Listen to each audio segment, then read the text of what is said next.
Good morning, members of the media, viewers via TTT, Tobago Channel 5, those logged in via social media, and listeners via the airwaves. I'm Davia Chambers. Welcome to the official press conference hosted by the Chief Secretary of the Tobago House of Assembly, Honorable Fali Chavez Augustin. I'll now invite Honorable Chief Secretary Augustin to address you.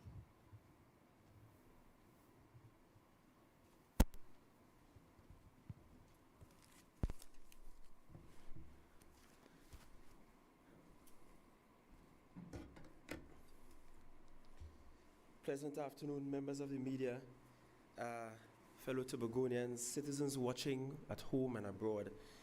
Thank you for being with us and for looking on over the past 2 days as we install a new Tobago House of Assembly, a new executive we did today, and we prepare to transform Tobago.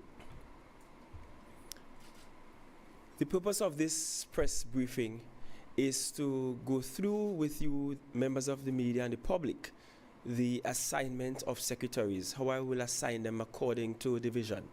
As I indicated yesterday, the law requires that the president swear or appoint rather, upon my advice, secretaries and assistant secretaries.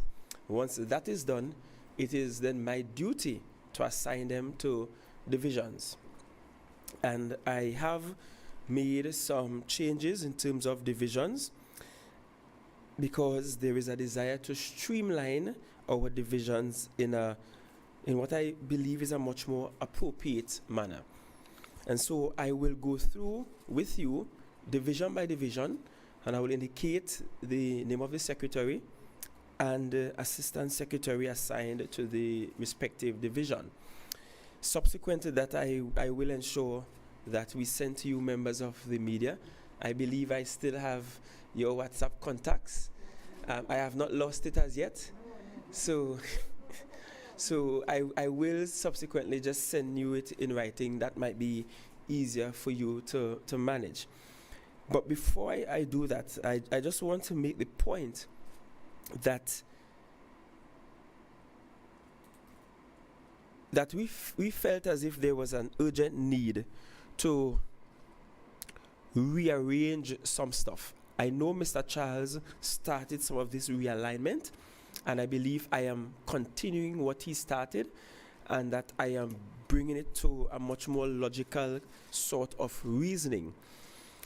And again, it speaks to one of my pledges that my duty is not to abandon everything that happened before, but there are some things that require some continuity. So the first division, I will indicate to you, and of course pay attention to some of the name changes or the slight adjustment in the names. Division of Health, Wellness and Social Protection. Health, Wellness and Social Protection. The secretary will be Dr. Faith B. Israel, as you can well imagine, and she will be ably assisted as Assistant Secretary, Brother or Mr. Sonny Craig.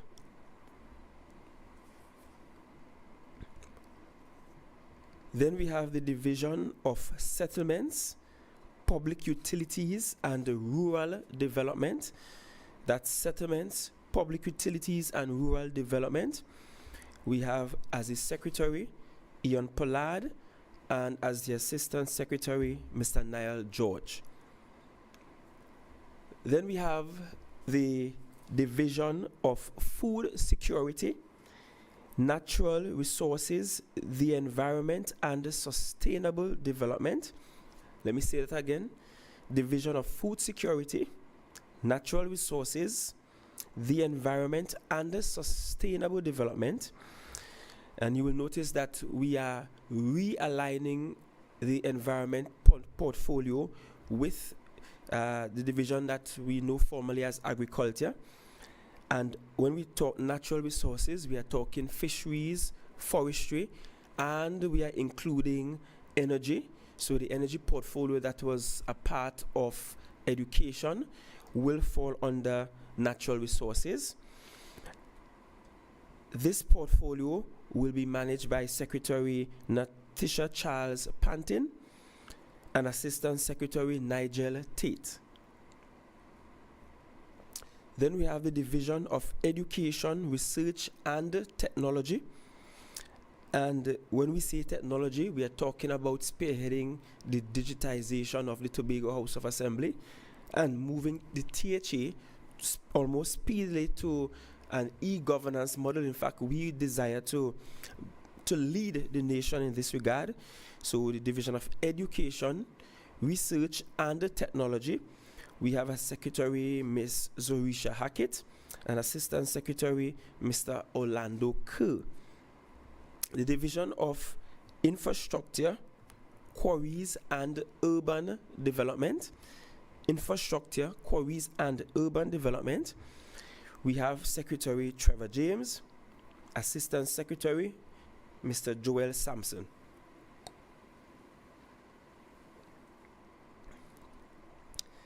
Next, we have the Division of Tourism, Culture, Antiquities and Transportation. And yes, I added an additional name to the title. So it's the Division of Tourism, Culture, Antiquities and Transportation. We have as Secretary Tashia Boris and the Assistant Secretary, Miss Megan Morrison. Then we have the Division of Community Development, Youth Development and Sport. We have as Secretary Terence Baines and Assistant Secretary Wayne Clark. The Division of Finance, Trade and the Economy. Finance, Trade and the Economy. I will be taking that portfolio. Additionally, there will be an Assistant Secretary in the Office of the Chief Secretary, and that Assistant Secretary will be Mrs. Sertica Williams-Orr, and Mrs. Williams-Orr will focus primarily on public administration, planning, and labor. Public administration, planning, and labor. And let me indicate almost immediately to alert the fears of any public servant that we will once again move one of the administrators back to the Office of the Chief Secretary. So notwithstanding the merging of community development with youth development and sport, it will not result in a demotion of any administrator. And I needed to say that almost immediately, given that we just came out of a campaign where I was accused of wanting to slash the throats of public servants and workers. Now, let me give you some justification for the alignments that I have made. In the first instance, in the Division of Health, Wellness and Social Protection, you will recognize that we removed the title Family Development, and that's because I want us to get broader than just family development. And so the concept of social protection goes beyond just treating with the family as it is and being as specific to the family, but being broader than that, treating with gender-based issues and practically any social issue you can think of. I also will indicate here now that we will be seeking to streamline most of our social welfare support through this division. So I can assure you that pretty soon the Division of Finance will not be the ones to distribute food cards, but it will come out of this singular department. It may require us moving the staff that was treating with this matter at finance across to health. We will not be firing any staff to achieve it, but we will consolidate our resources so that we can give adequate social protection to those who need it. And when needs be, if there's a need to hire more social workers to get the job done, we will do that. Then the Division of Settlements, Public Utilities and Rural Development. And you will notice that for the first time we are adding to one of our divisions, specifically the concept of rural development. We made a pledge during the campaign that we are going to look closely at how we improve on our rural areas on the island. More than that, I am aware, painfully so, that we have had a rural development committee where we paid people handsomely, but we have not really seen the impact of that. And so I want a division in a very measured manner to settle down and to look at rural development. And of course, this comes along with the usual public utilities and the settlements.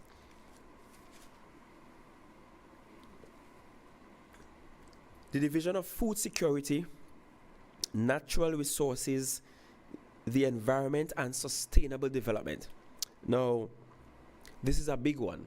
And for me personally, this is one of the most important divisions that we will have. Tobago's primary asset is really based on the environment, is really based on the natural resources that we have had. I don't think we have done sufficient work when it comes to energy, and we will need to do that now, including looking at alternative energy. We have to look at how we can improve on our deliverables in fisheries and forestry, and ensuring that these departments are adequately staffed. I am aware that these departments in many ways are very short in terms of the labor force to get this sort of monitoring and evaluation done. And notice I did not just say agriculture, but I said food security, because I want to be very clear what our objective is. Our objective is to achieve food security for the island of Tobago. Then I go to the division of education, research, and technology. And as I indicated, you can't run a successful government without there being adequate research being done. We used to have a thing called PRDI, Policy Research and Development Institute, started by former Chief Secretary Mr. Charles. In fact, it was set up by Dr. Vanos on Mr. Charles's behalf in that Tertiary that occurred between 1996 and 2001. We look forward to rebuilding that and creating for Tobago our own equivalent of the CSO, the Central Statistical Office, so that we will be grounded in research with regards to all the actions that we will take. We also include in that portfolio technology, because when we're talking technology, we are talking digitization. Our goal is to lead the country with e-governance. Our goal is that very soon Tobagonians will not have to get up and leave their homes to walk into an office just to get basic services done. Our goal is that our accounting will be properly digitized so that we can avoid the pitfalls that the Auditor General has time and time again highlighted for us. And also in this portfolio, they will be looking particularly at the establishment of tertiary level education. So education here is not just primary and secondary, but it includes tertiary level education. You would note that the former Tutor Tobago president is the assistant secretary here. And I've said to them in no uncertain terms that they better fix the issues with all them teachers who need the increments, the upgrades, who on contract, who outstanding gratuity. They have to find a way to fix it. They have to find a way to find the money and find a way to fix it. It's long outstanding and it has to be fixed. It has to be remedied. And so I believe we have a strong team here. Both individuals were educators. Both individuals taught at secondary school. One of the individuals was even involved in a lawsuit against the Tertiary, and one concerning gratuities and remunerations and the type of contracts teachers were given. And so I expect the both individuals to fix these issues. We then have the division of infrastructure, quarries, and urban development. This is pretty standard and run-of-the-mill, except that I've attached the portfolio of urban development. You'll be aware that Mr. James led our charge for the redevelopment of Scarborough and creating an efficient city of Scarborough. But outside of Scarborough, we'll be looking at some other areas like Plymouth and Roxborough for accelerated urban development. Additionally, the Bonaccord Crown Point area. In fact, when we look at the Bonaccord Crown Point area and we see the kinds of development that has happened there owing to the private sector, and the fact that this development was not planned, isn't planned in a general sense. And then we look at the pitfalls. Every time it rains, it floods. I expect them to plan our urban centers well to avoid these pitfalls. And I expect both Mr. James and Mr. Sampson to bring to bear on the portfolio that additional requirement.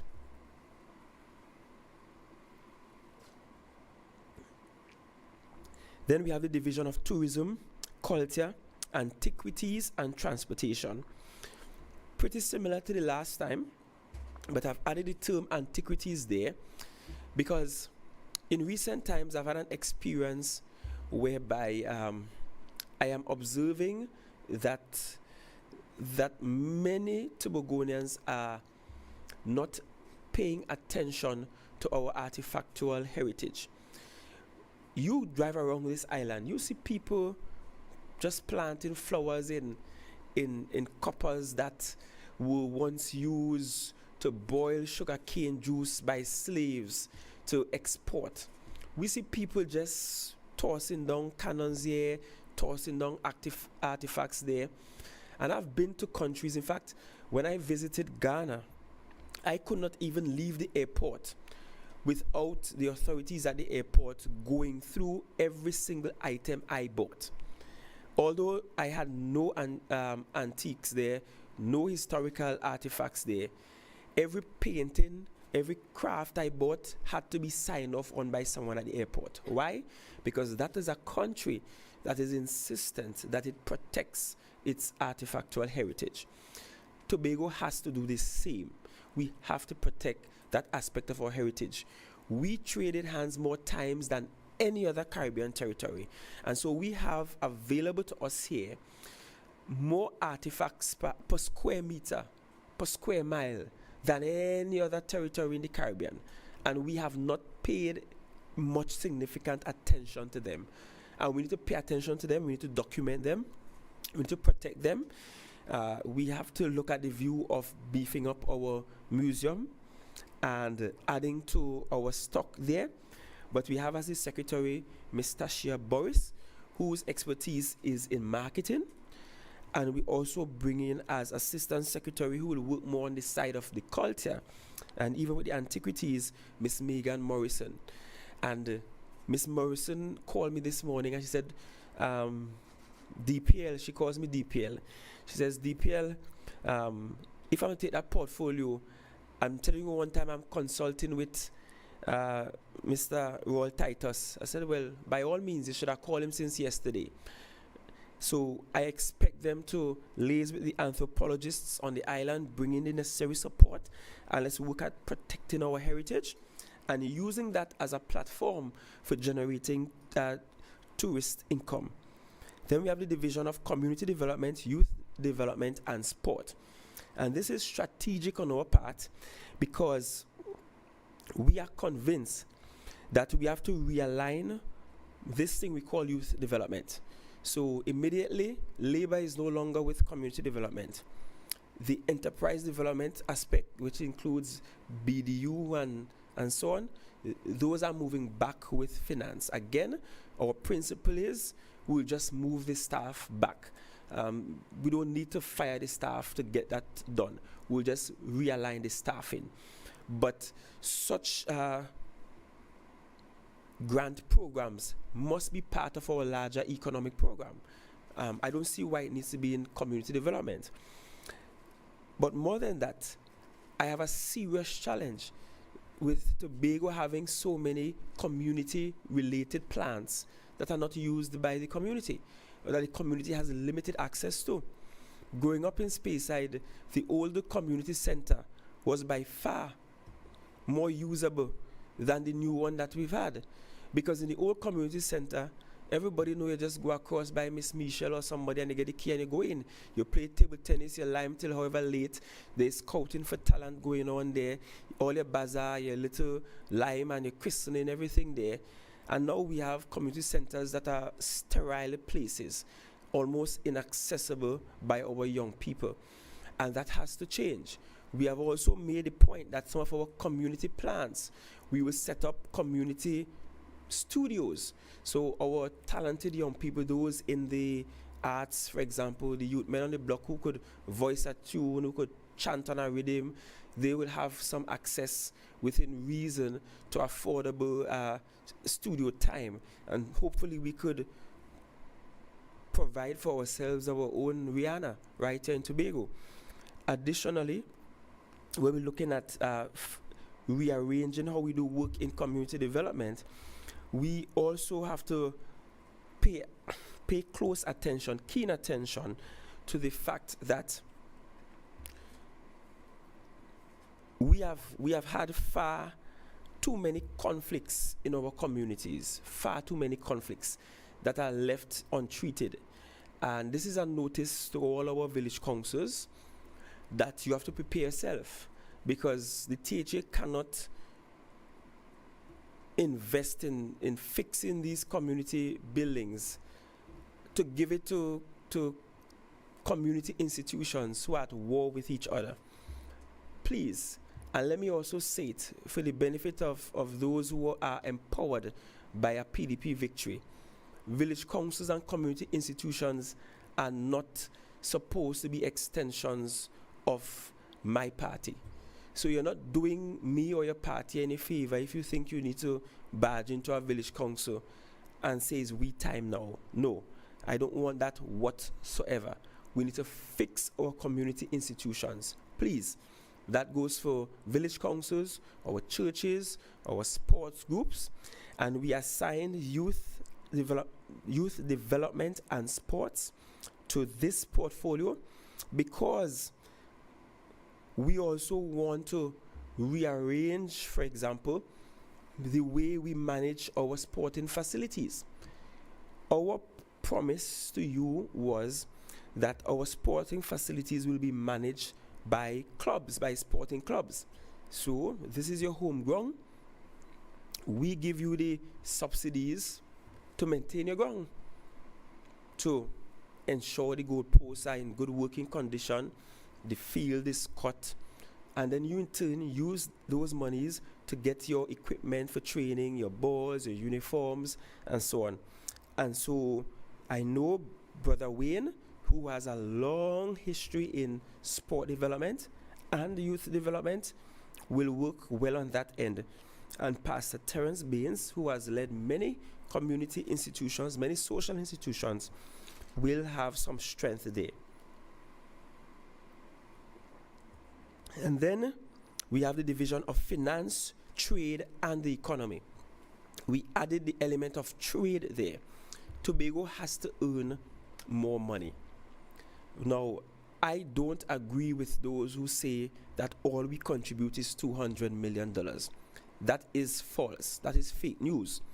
We do contribute more, and we contribute significantly more if we are to consider our contributions through hydrocarbons, and if we also have to consider the contributions made through taxes made from monies in Tobago, from economic activity in Tobago that isn't paid in Tobago.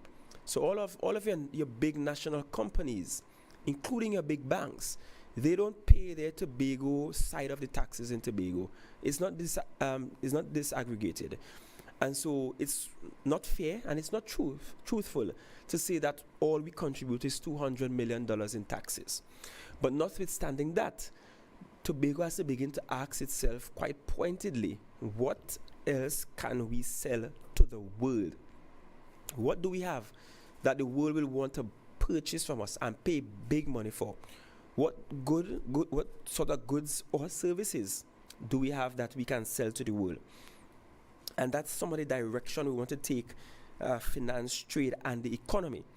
I've also mentioned that public administration, planning, and labor, Assistant Secretary Sertica Williams Orr will be leading that department under the office of the Chief Secretary. And that's because I made a pledge to workers in Tobago that we will fix the public service issues, the labor issues that we have. I made a pledge I will fix the contract worker issues that we have. And so I brought on someone who is was a senior public servant who understands how the public service operates. In fact, she was in HR for a while and she understands it very well. And so I expect her to bring to bear on the portfolio that ability to move us to the place where we can fix the issues in the establishment and provide the kind of leadership that's necessary when it comes to the public service. Now, I have perhaps one other thing I should do. Yesterday at the swearing in, I recognized that the introduction of Mr. Nigel Tate was a one-liner. It simply said that he was born and raised in Patience Hill. And of course, that is admirable. In the campaign, he sold himself, and we sold him as a man from Yard. And the people voted for him because he was a man from Yard. But I also felt it was a disservice to him that a lengthier introduction wasn't given that will say to the island what his experiences, life experiences have been, and how that will be brought to bear on the portfolio that he will now hold. So yes, Nigel Tate was born and raised in Signal Hill, Patience Hill, and he attended the Signal Hill Senior Comprehensive School, and that's where he obtained his CXC qualifications. He then went to the Mount St. George Youth Camp, a place that we have to work on getting back. And when we talk about community development, remember I spoke on the campaign about that two-track education system and the THA giving equal credence to the non-traditional academic sort of education. We can't build over Scarborough, we can't fix Tobago and have to import all the skilled labor to do it. We have to begin to retool and retrain our people to do it. So he attended the Mount St. George Youth Camp, and I see one member of the media pumping fists because I know he was once one of the mentors, teachers there, and that's where he obtained his certification in plumbing. Mr. Tate has over 29 years in the security industry.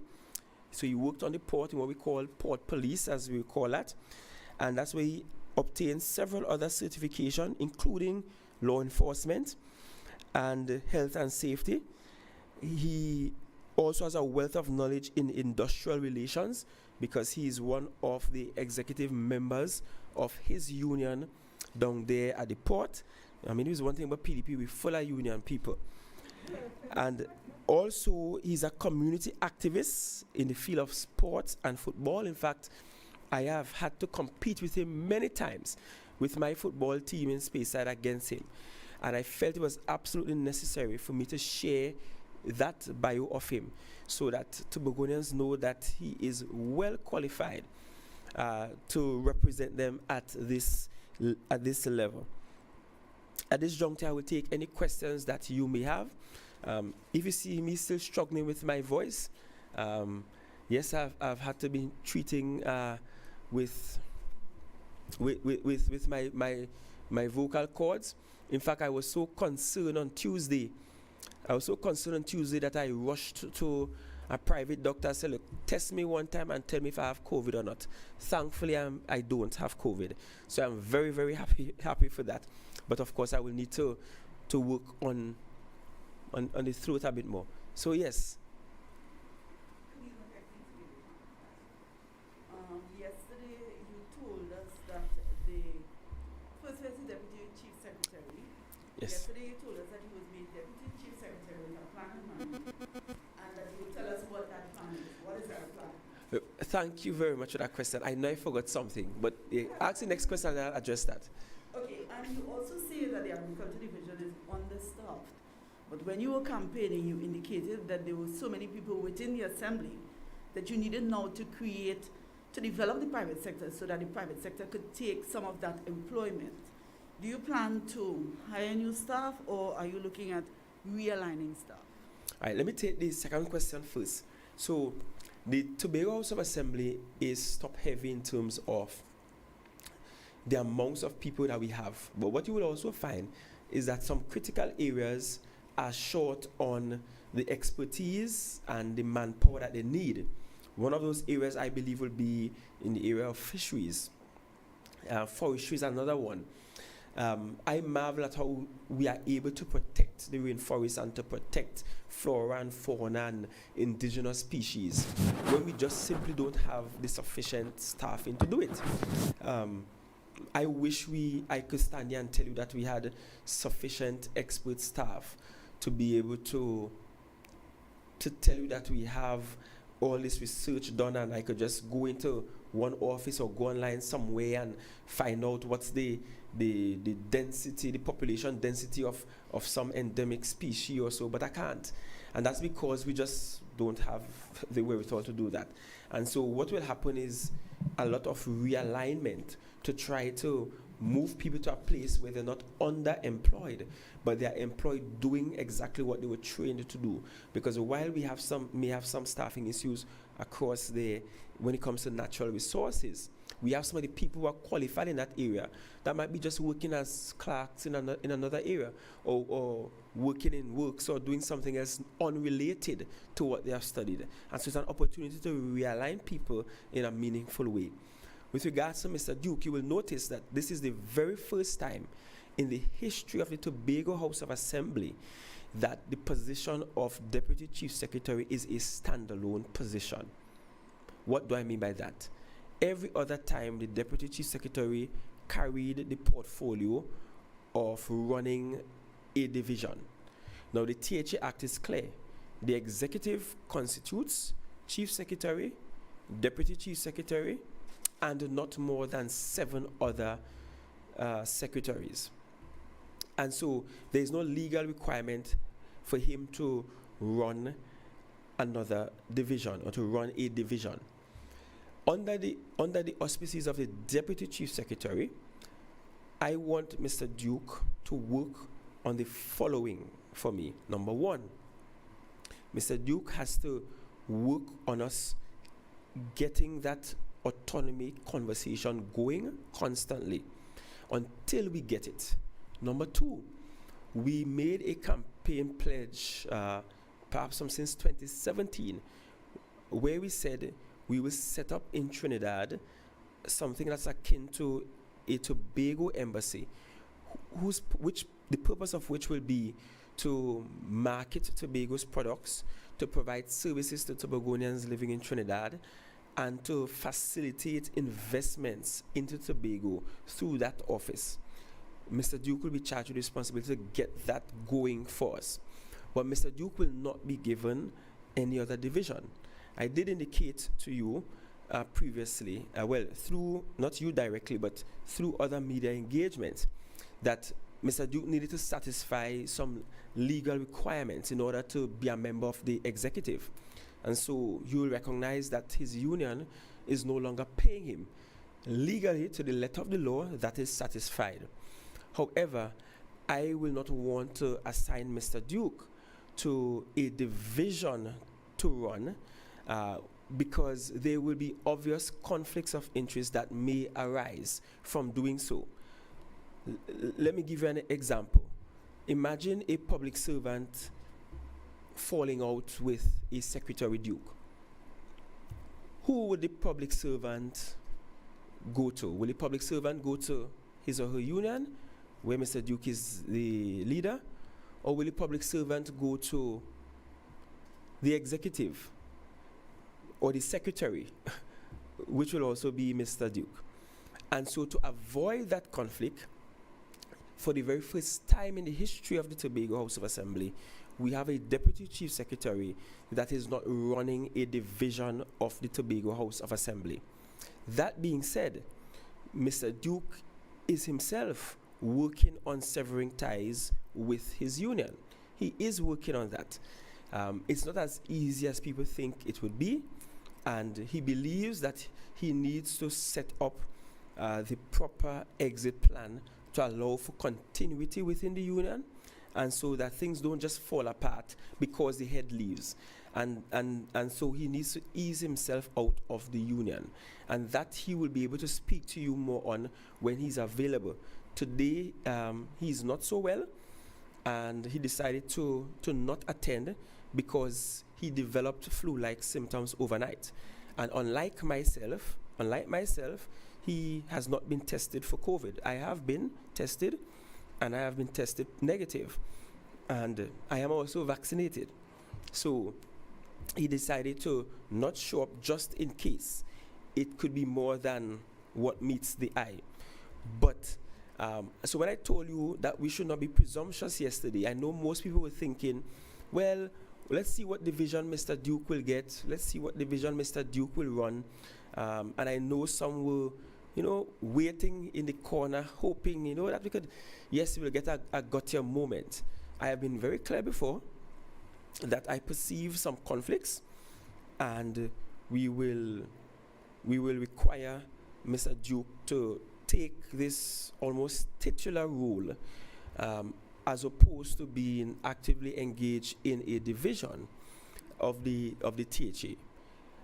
That way, he still has a seat at the table, but he certainly doesn't have a significant executing role when it comes to the division and the interaction thereby with the workers. And as I indicated, he is working on severing his ties with the union. He just doesn't feel that the best way to do that is to just cut it off immediately, and that there should be a stepped approach to doing so. And of course, we respect that, and we will support his decision to do that. Once he has severed all ties with the union, as the chief secretary, I can reconsider whether or not I will give him a role. That will be my call, of course, to make. But for now, he will just be deputy chief secretary, which is a first in the history of the THA. We have had instances where the chief secretary did not hold any other portfolio but that of chief secretary. But this is the first time a deputy chief secretary will not hold another portfolio except that of deputy chief secretary. Hi, good afternoon, Clayton Clark. You mentioned, of course, we have a new executive, a new divisions. What is it planned to address work ethics, work culture on the island with all these new changes and the plan for of the new executive? Now, notice I brought on Mrs. Sertica Williams, and I indicated that she will be placed specifically with public administration, labor, and planning. And the reason for that is so we could address all of those things. I know the outgoing chief secretary announced the starting of some academy of sorts for the public service, and that is one of the things that we will continue, because it's something that we advocated for as well. In fact, and I said it on the platform, and I don't know if people believe me then or not, but I said it since on the platform that there are some things that we just will continue, and there's nothing wrong with that. Trinidad and Tobago will do better if successive governments continue the things that are actually good. That will allow for continuity and actual growth and development. And of course, the academy, the training academy for the public service will assist in that regard in terms of treating with our work ethics. And we are going to implement some measures, not just to treat with the work ethics, but to improve on people's sense of pride in the workplace. A lot of our workers have been mistreated over the years.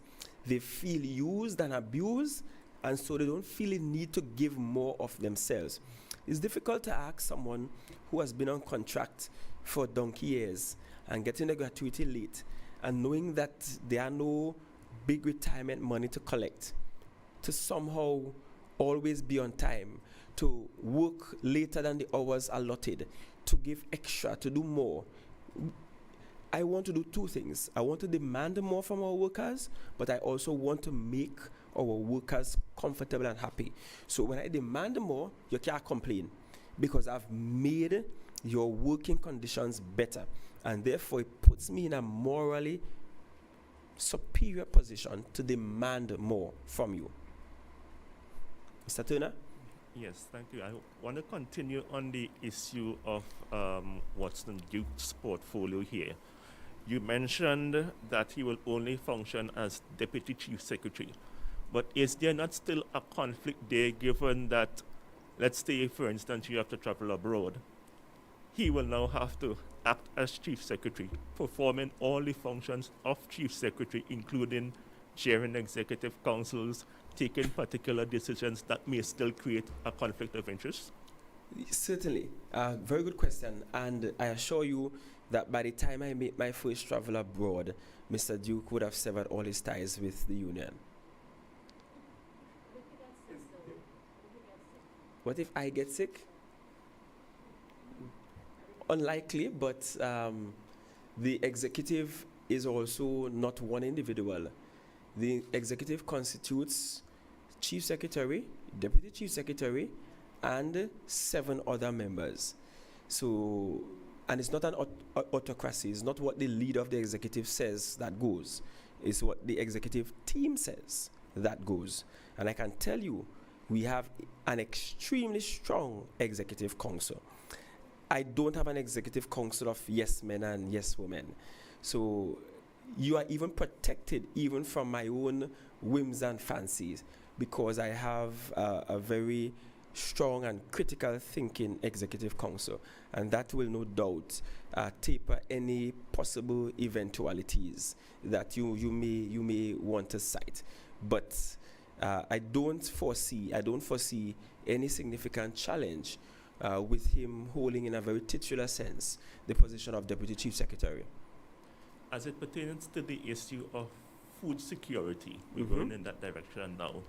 Is there a set timeline by which you would like to see us achieve food security? Is it at the end of 4 years? How soon are we looking at? Definitely. That's one of the goals that we wish to achieve by the end of the first 4 years in office. Notice I said first 4 years in office. And the reason why I stated that in the name as opposed to just saying agriculture is because I don't want us to just get into farming, or to just give lands to farmers, or to just rear small ruminants. So I want us to be focused on how do we achieve food security. For many, many things, Tobago does not have the economies of scale to, in a very advantageous way, compete when it comes to agricultural products. But we can compete when it comes to some agro-processed products. I've made the point time and time again that we are missing a lot of income because we're not doing the value add to these products, and that we have a situation on this island where people are just, mind your goats, you sell them just as they are. You plant on the farm, you reap, and you go on the side of the highway, you try to get all sold for you. This division will also look actively at how do we move these products to the end users. And the end user is not just the 55,000 or so residents on the island of Tobago, but those residents in Trinidad, the over 1 million residents in Trinidad as well. And so this division is going to move post-haste into treating with the matter of food security for the island. If there's a disaster in Trinidad, there will be a disaster in Tobago. If for some reason both or the plane cannot move because there's a massive earthquake, then we'll have challenges. Look at what was happening when the ferry system was down. Look at how many complaints we got. Look at how the distribution sector almost collapsed. We have to do better. We just simply have to do better. And the boats that come up here loaded have to start going down to Trinidad loaded as well. We can't even begin to talk about selling produce outside of Trinidad and Tobago when we wouldn't even send 2 Tambran ball to Trinidad. We just have to do better. And this is one of the divisions that we expect to put in a lot more work. It's interesting that you mentioned the ferry, because my next question has to do with issues such as that. You mentioned on the campaign trail that you'll be looking to essentially take charge of all the areas that fall under the fifth schedule of Act 40 of 1996. Is there a roadmap for getting that done, or is that still a work in progress? Well, the roadmap for getting that done is not completed. To complete that roadmap, we will need the advice of eminently qualified legal minds. Because what has also happened, and most Tobagonians do not realize, is that we have the THA Act 40 of 1996, but we also have a situation where there were several other pieces of legislations that needed to be amended and that were never amended. And based on Act 40 of 1996, cabinet dominance supersedes anything else. And because several other pieces of legislation were never amended to facilitate the full gamut of the law in regards to Act 40 of 1996, we still have a situation where areas under the purview of the THA are still managed by ministries in Trinidad. That can be remedied with MOUs and with mutual agreements between both sides. So we'll have to explore those. But we will need this sort of legal directions to be able to get that done properly. And my final question, is there a role that you have in mind for Dr. Vanas James? I noticed he wasn't brought in to the executive. Do you have a specific role in mind for him looking ahead to the budget in January? I can tell you Dr. James made it very clear to me on several occasions that he has no interest in being in the executive. He doesn't want to be in the executive and the day-to-day running of the politics. In fact, what he indicated that he will want to do is that he will come on board in a very advisory position to assist us. And so, yes, he's still here. I spoke to him up to yesterday morning before coming to the house. He gave some advice on some things. I took some of the advice. I didn't take some of the advice, but he's very much present, and we conversate almost daily. So it's something that we're going to continue to work on. Good morning, George Leacock, Radio Tambourine. Congratulations, Chief Secretary. Thank you. I also want to thank you for taking the time to correct the issue with Mr. Tate. Being his director at Youth Camp, I was upset. But there are a number of other people who are upset, and I don't know that there's anything that you can do to correct it. The coverage of the inauguration, the events yesterday and today, was something that we very much look forward to by the Tobago community. Apparently, we don't have a change of administration very often. It's a 20-year cycle. And unlike other recent inaugurations, of course, there were new people coming in. The quality of feed provided by whoever provided it was significantly below broadcast quality. In fact, looking at one of the television clips last night, there was actually the words coming off over the television screen saying, "waiting on video." This morning's coverage, besides the fact that it didn't come with directions to the media to use, it was so bad that we in fact terminated it after the first few secretaries were signed in. I don't know that you can go back in time. The initial excitement is already lost, but I suspect somebody should look into it to ensure that that does not happen again. It is not the way it is done. The media should not be asked to take a feed from the same feed that is being presented to the general public, and maybe what might need to be done is a edited version properly presented so that people can look at it and put it in its historical context. And now for my questions. A number of things you've said will rotate around the question of finance.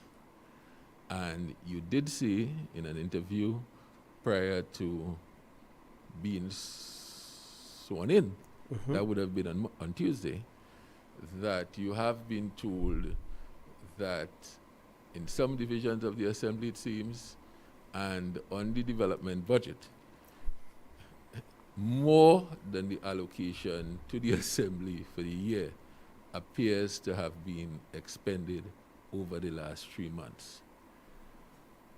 You did talk about having a budget. A budget usually takes up several pages of paper, but doesn't necessarily mean money. Are you now in a position to approach the government to get an advance on next year's money? I really don't know what I'm even asking you to a degree, because I don't know that a situation like that has occurred in the past and what possible solutions could happen with that. One newspaper described it as a bed of thorns. It could stymie all of the wonderful things that you're talking about, and probably needs, at least could we hear your initial assessment? Well, to take the first commentary, I have not seen the footage because I was here and part of it, and I didn't get a chance to look on television or anything. But let me apologize to the public that regrettably the feed and the quality of it was substandard and that it was poor. We are in 2021, and I am here talking about digitization, or the irony of that, and Tobago leading the country in that regard, and we couldn't get it right in terms of the quality of feed. I'm not sure what accounted for it. It could have been poor internet service. It could have been many other factors. It's an issue I have been mourned for a while in Tobago, that the frequency with which our public utilities just fail is unbelievable, and I think the Telecommunications Authority has not done its job when it comes to Tobago and ensuring that the service providers provide quality service. And I'm not saying that was the reason for it, but I know many of our students have challenges when it comes to online schooling because of access. That aside, Ms. Taylor, as a new presiding officer, one of the things that she will have to look at is how do we build out the infrastructure of this place. It is evident that what we have here is not prepared for 15 seats, is not adequate for a much more autonomous Tobago, is not adequate to having the kind of committee meetings and hearings we want. We have well outlived this space, and we have not done much work to increase it. I know we have next door where CAST was as a potential place to do an annex, and we will have to get to that post haste because we have to prepare for our parliament, our seats of parliament, the Tobago House of Assembly, adequate and suitable conditions for the broadcasting of all of our events. If we talk in democracy, people have to be able to participate, and participating is hindered when what you're looking at is as bad or worse than what I saw growing up on my grandparents' old black and white Zenith television. We just have to do better.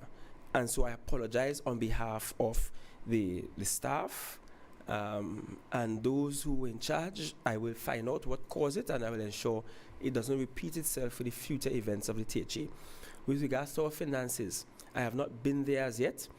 On Monday, every single one of our secretaries and assistant secretaries will make their first visit to their respective divisions, and so administrators can take this as the notice.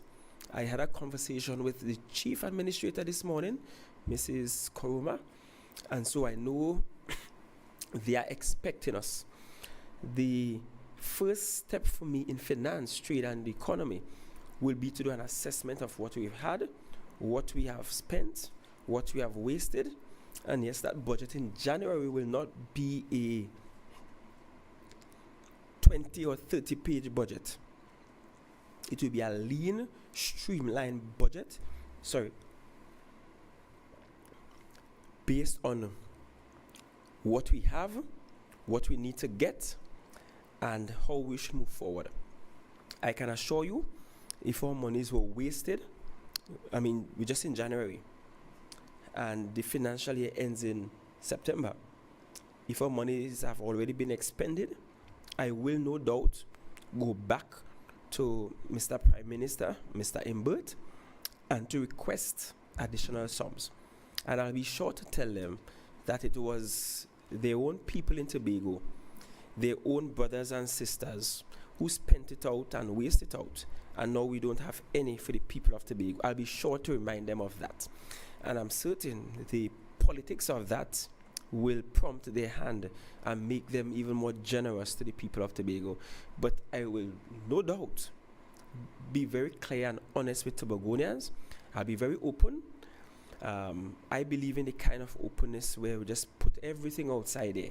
So you will know quite openly who did what, who spent what was wasted where, which contractors got what, who got paid how much money for work that was way below the value for which they were paid. Trust me, I will lay it all out to the public. There's no real reason to keep it secret. And of course, if that has placed us in a crazy position when it comes to being able to fund the rest of the fiscal year, then we will have to ask. And I believe the Minister of Finance will be kind enough, given that it would have been his own brothers and sisters that did the damage. Good afternoon again, Clayton Clark. When is your first Executive Council meeting carded for?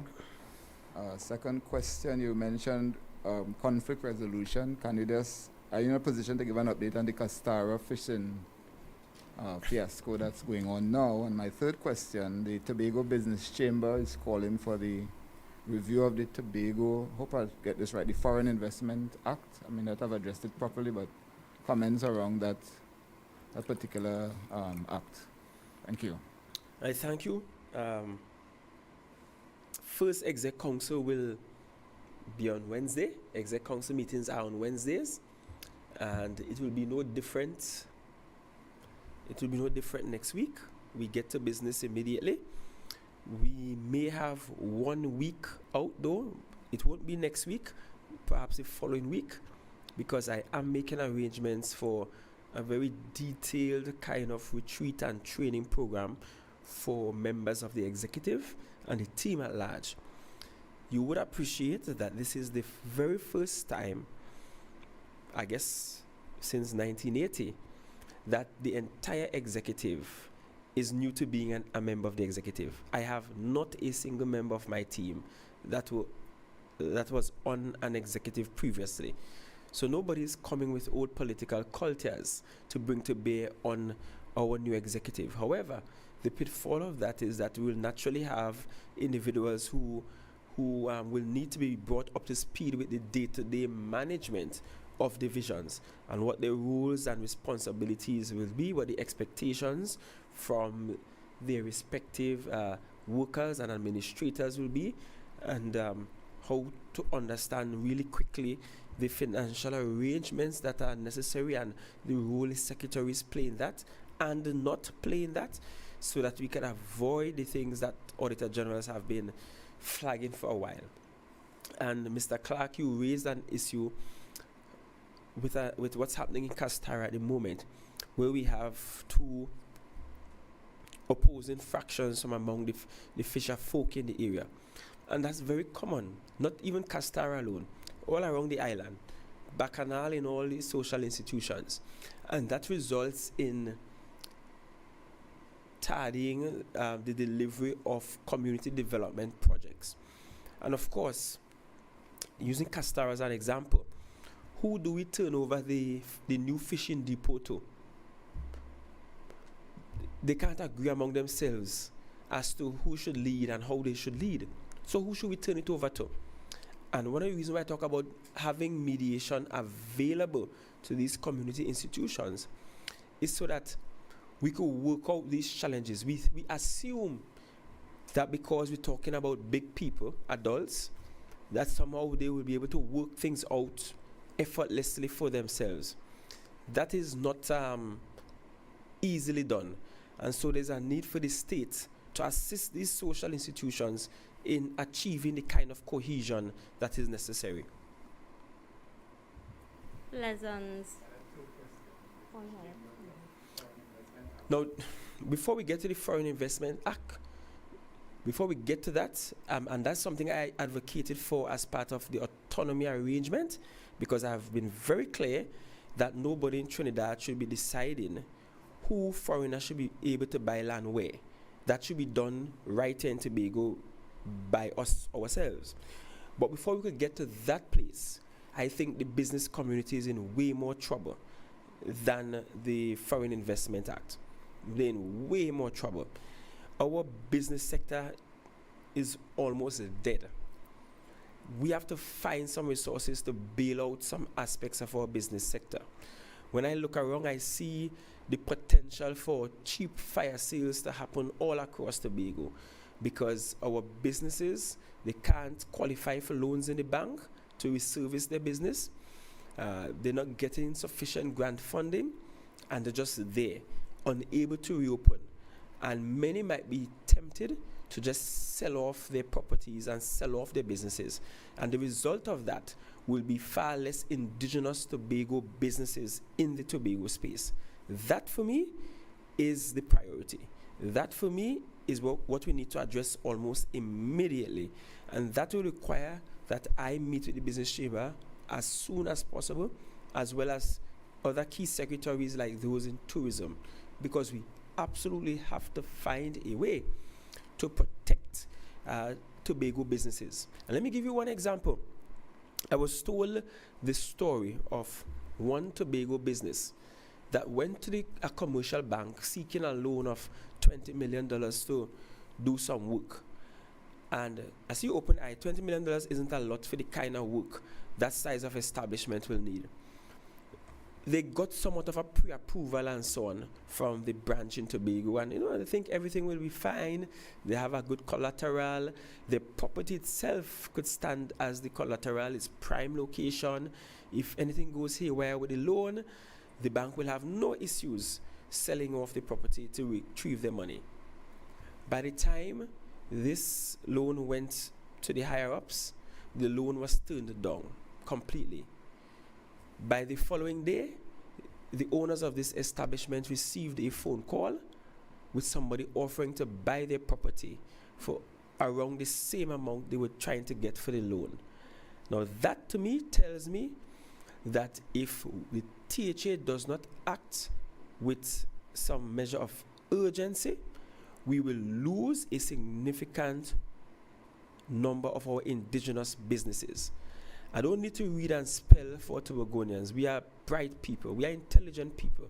And I know all Tobagonians listening to this briefing live will understand exactly what I'm getting at without me having to say it. And that's why there's an urgent need for urgent intervention from the THA. I don't know where we're finding the money from yet. I don't know what resources are available yet, but we will have to get creative, and we will have to find it somehow to secure and protect indigenous Tobago businesses. They are at the mercy of all that's happening. And we can't begin to talk tourism, and the airport is still on lockdown mode. Limited flights from Trinidad, zero international flights. Zero international flights. We can't talk tourism, and one of the most important assets for almost any tourism plant on this island is the beach, and that is still closed. And of course, you could realize that when we see on this side we want to reopen the beach, the other side say you could only reopen when the Prime Minister says so. So you could understand where that will go and how the arguments will go across the pond. But the point is, our businesses are in trouble, and before we even attack the issue of who should be in charge of of the foreign investment or land investment issue, we have more pressing issues to treat with regards to the business sector in Tobago. Chief Secretary Agustin, as we are on the point of urgent intervention and pressing issues, the COVID-19 situation in Tobago is escalating. I know you all have just been sworn in. However, what emergency plan or plan of action you all have in place to address the situation at the hospital and in Tobago on a whole? That's my first question. My second question is with regards to, you mentioned about the staffing situation within the THA.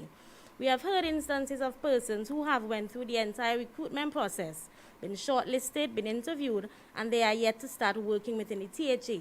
What plans do you, because of some issue, whether it be HR issue, sometimes their documents are lost, they haven't started working, but they went through the entire process. They were successful in the interview as well. Have you all heard of instances of these, and what do you have planned to address situations like these? Well, we have heard several stories like those. Several stories of people who applied, got interviewed, and the person who passed the interview, won the interview, didn't get the job. Sometimes you won the interview and you think you'll get started, and 2 years pass and you never get a call.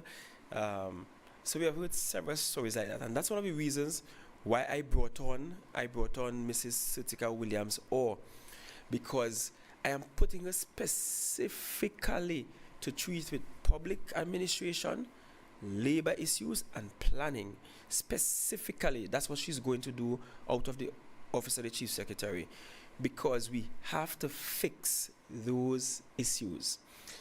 There has to also be a much more fairer and transparent process when it comes to making hirings within the THA. All of that will be tied to our goal for digitization, because I kid you not, if you could go online and follow the steps of every interview, every hiring, every contract to be given, a lot of the madness that happens will not happen, because people will be afraid that perhaps somebody will look online and see glaringly the evidence of either corruption or nepotism or just tardiness or lackadaisical attitude popping up. And so the idea behind digitization as well is to create stronger monitoring and evaluation for the THA. And so it is something that I look forward to addressing and fixing. I will also say, if you experienced something like that, feel free to send a note to the Office of the Chief Secretary. Send me a note or message of some kind. And while talking about note or messages, let me say to Tobagonians a hearty thank you for all the well wishes. I have been inundated with calls.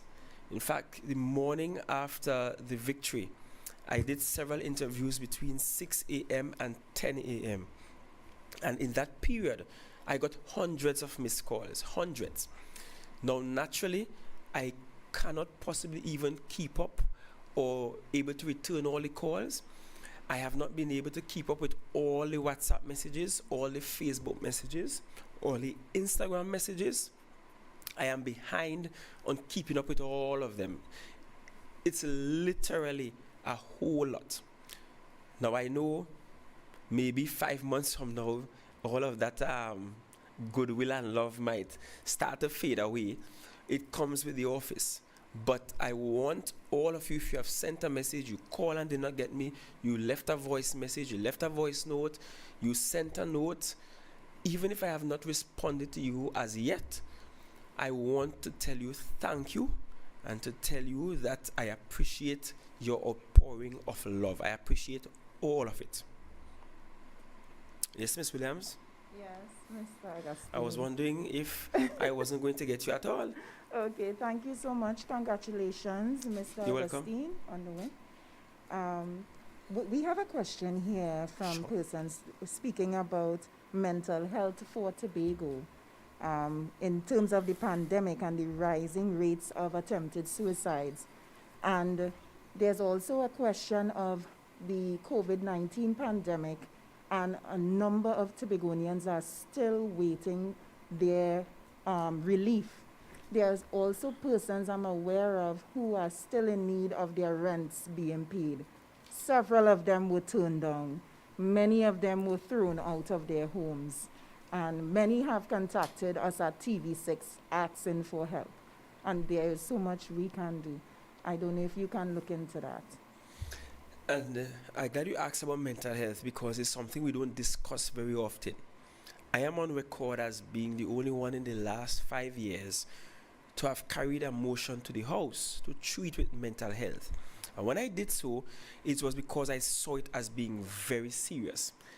I have been on record in that motion and elsewhere saying that we have to get to the place where our community health centers provide a lot more immediate mental health kind of care.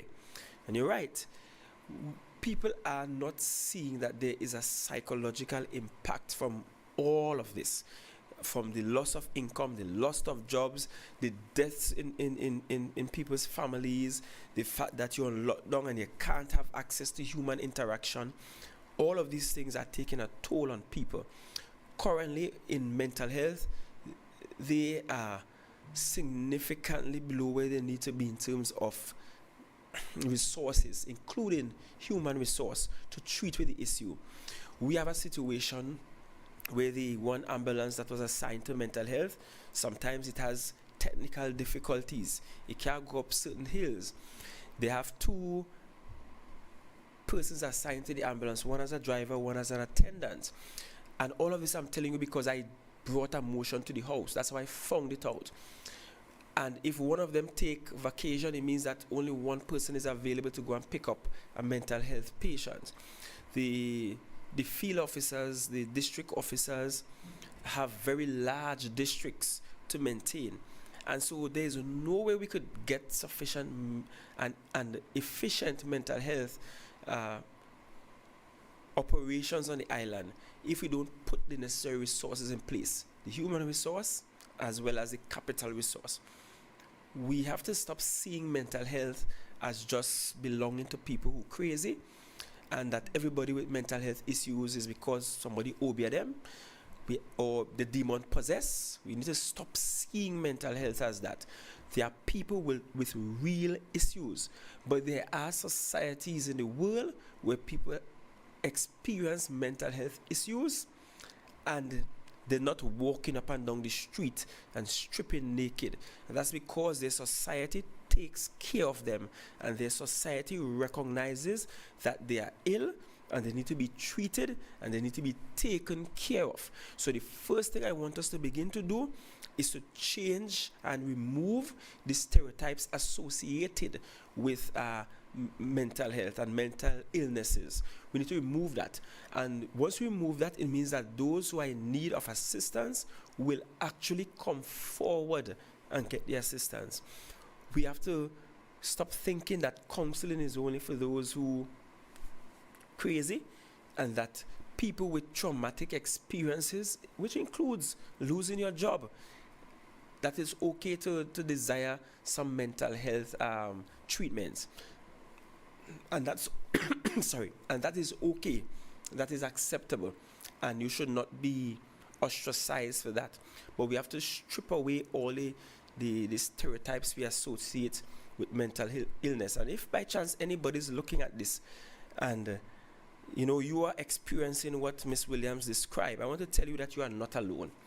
You are not alone. Because let's be honest, if I had lost my job on December the 6th, I might have been the same place you're at. It's not easy to be employed, gainfully employed. You thought that everything was working out for your advantage. You have higher purchase from courts. You're owing island finance. You were getting by because you had a steady stream of income, and your steady stream of income was servicing your debts. And boom, out of nowhere, your second job, which was helping to service the debts, or your main job, is no longer there.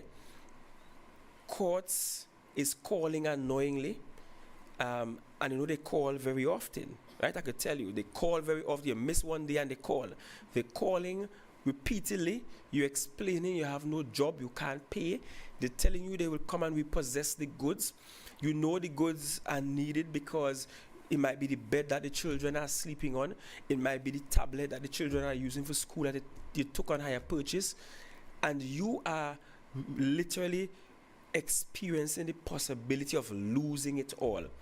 Recently, during the campaign, I encountered a young lady, I thought, who has a young child with Turner syndrome.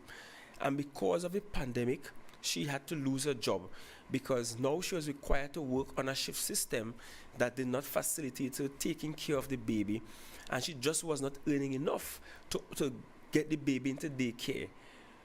And she was in a position where she just back at home with the baby, no job. The child has some challenges with Turner syndrome. What should she do?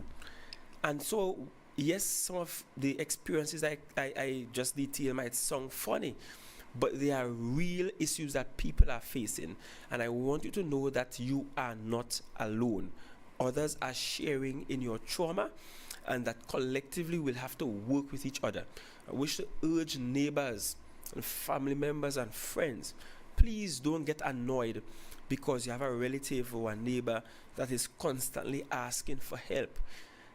Chances are, if they were never begging you before the pandemic and they're doing now, is because they have really not positioned to help themselves. We have to help each other without making each other feel bad for requesting such a help. And please, with all the help you give, you don't have to always post that help online, because that also has to help people with their mental health issues. I am an area rep, but I have not posted half of the tablets or the hampers or the food stuff or the bills I've paid during the last 10 months. I have not, because I recognize that part of securing the mental well-being of individuals who are experiencing such trauma is not putting them in an embarrassing situation.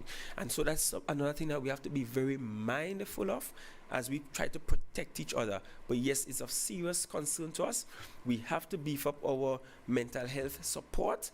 And notice I'm talking about a lot of beefing up in some areas, which means, again, we have to realign people, which will assist with treating with the underemployment issue that we do have on the island. Questions I have for you.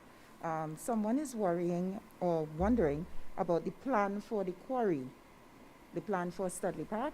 And one other question with respect to Mr. Duke.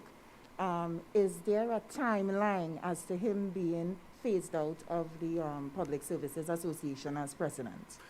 Yes, so the timeline for Mr. Duke is 3 months, and that's why I could have confidently answered members of the media to indicate to you that I won't be traveling before he leaves the PSA, because I know that there is a dedicated timeline, right? And the likelihood of me being unavoidably absent is significantly reduced because there is a short timeline.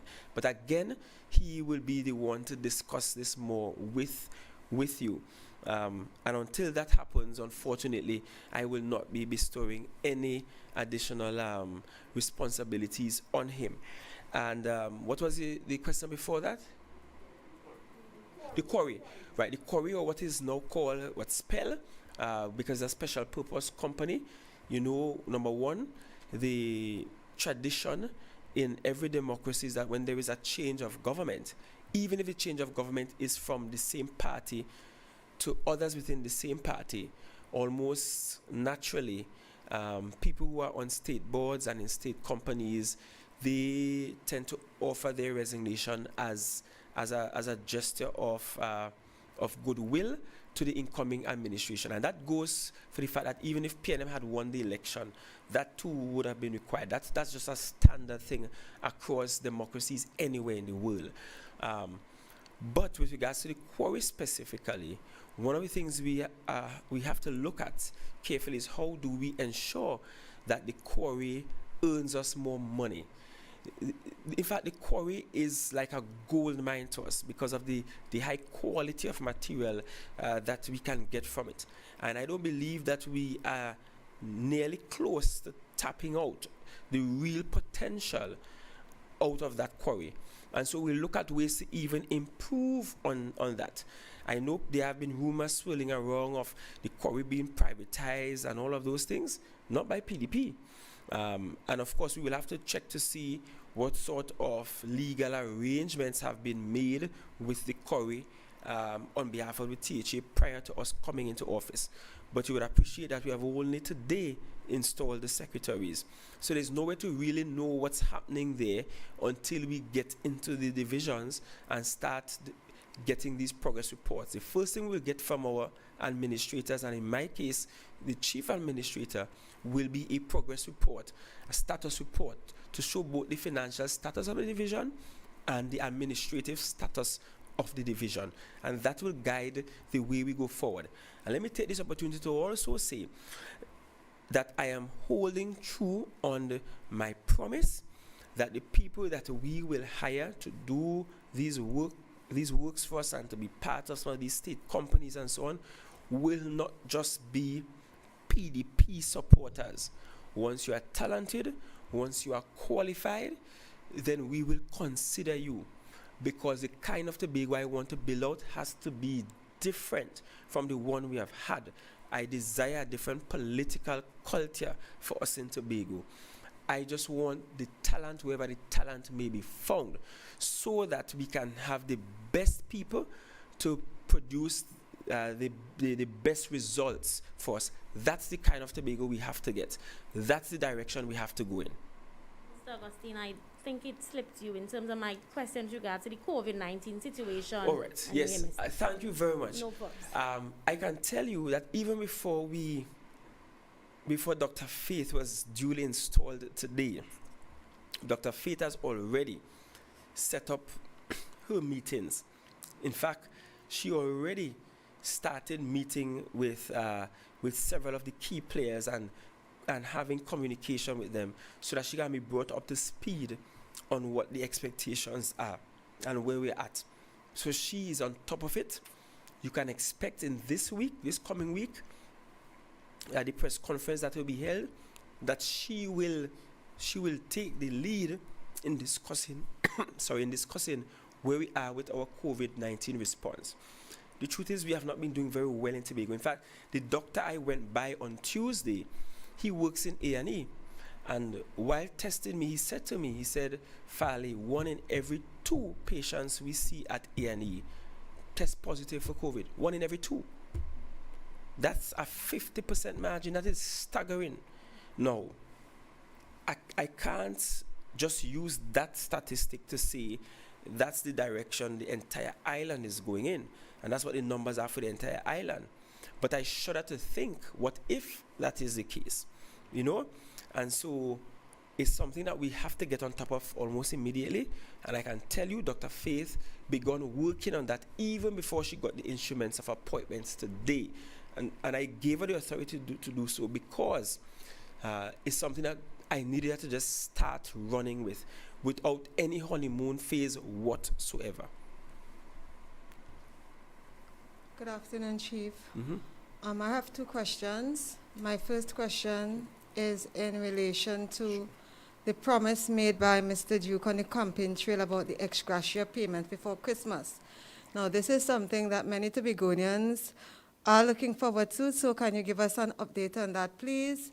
And my second question, it is in relation to the airport expansion at Crown Point and all those homeowners or landowners who would have been displaced. Do you all plan to continue the conversation with central government to see how best those persons can be assisted as soon as possible, please? Thank you very much. Ex gratia payment. And let me be clear, I'm glad Tobagonians understood what Mr. Duke meant by ex gratia payment, because there are different types of ex gratia payments. You can get ex gratia payments as severance benefits. You can get ex gratia payments as bonuses. You can get ex gratia payments if it is your employer feels as though you were wronged in the place of employment and there's need to soften you up a bit. And yes, what Mr. Duke was talking to is the issue of providing some bonuses to people. The former Chief Secretary listed out for us and indicated that that's about 20,000 workers, and he said that will cost us about $20 million. I will be going into the Division of Finance on Monday, and so I'll be going to look to see what we have. And I said to the people of Tobago that while our goal and our intention is not just Mr. Duke's, but our goal and our intention is to give that to all of our workers, we have to look and see what we have. And whatever we have, we will share it. Whatever we have. Our first exec council meeting is on Wednesday, and so whatever we have and is available to us, we will share it. Because the Tobago we know of is a Tobago where we share things. And I've said it on the platform that what was proposed by Mr. Duke is in no way strange when it comes to how governments operate within the region. I think I cited Antigua and Barbuda that did it for about 3 Christmas straight. They actually doubled the salaries of their workers for about 3 Christmases straight. Certainly, we will not be able to afford doubling anybody's salaries. But I assure you that will be one of the first things that we will have on our agenda come Wednesday at Exec Council meeting, our first Exec Council meeting.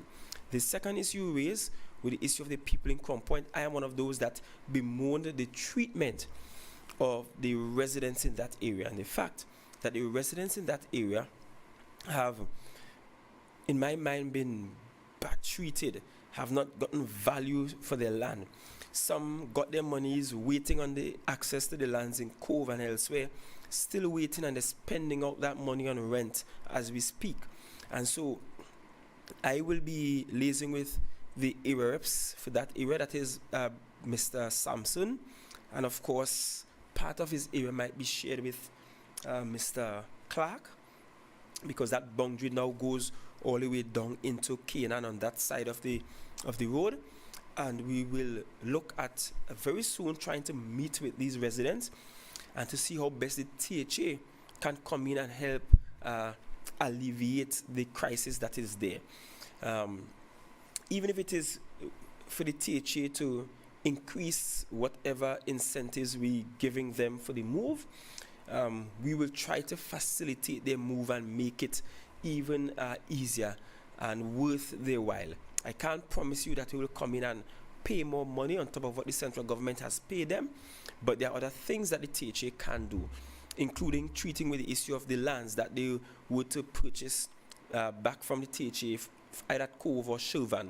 We can possibly consider whether we will need to waive that or reduce the cost so that they get more money for their move and their rebuilding efforts. So that's something that we're looking favorably at, and that will get our concern as soon as possible. Right, I think that was the final question. I just have one announcement to make to the public. Yes, by now it's a well-known fact that I'm getting married on Sunday. Please, I love you all, Tobago, and I have been telling all of you that I love you, but there's absolutely no way I could accommodate the whole of Tobago there. In fact, I can't even accommodate all of my friends and family. In fact, my family alone number in the thousands, because my grandfather had 27 children on my mother's side alone. So if I am to bring all my family members, that will tell you how much it will be. And I'm just saying to say that we will have a stream for those who cannot attend in person, but I will love for that day to remain as intimate as possible. I know some people tell me, if you could tell me where I want, I still come in. And yes, I can't control your foot and your hands and your car and so on, but I will urge you to also be safe, because I do not want my wedding to become a super spreader event, right? I don't want it at all. I also don't want it to become a spectacle.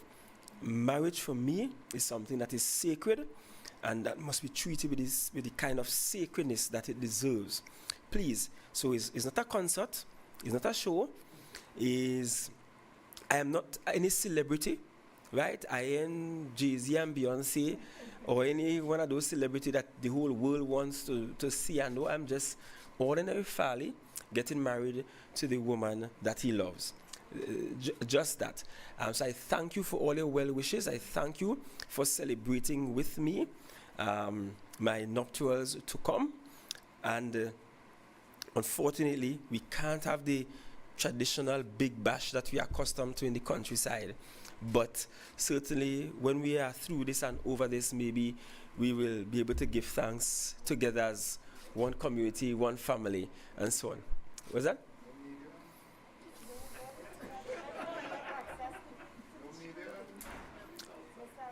Yes, I can give you all access to the stream. That's not a problem. I can give you all access to the stream. Right?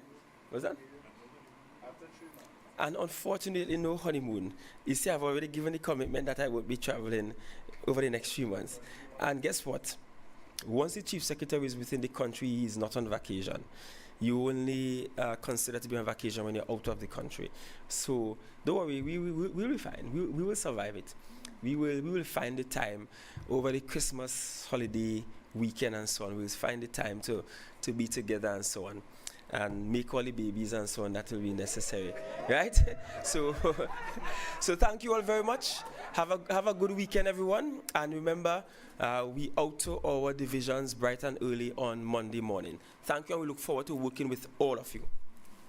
So on that note, that's how we'll end this press conference. Let me thank the Chief Secretary of the Tobago House of Assembly, Honorable Farley Augustine, for his address. Thank you, members of the media, for your presence and questions. And thank you, our viewers and listeners, for joining the live broadcast. Do enjoy the remainder of your afternoon, and please remember to stay safe.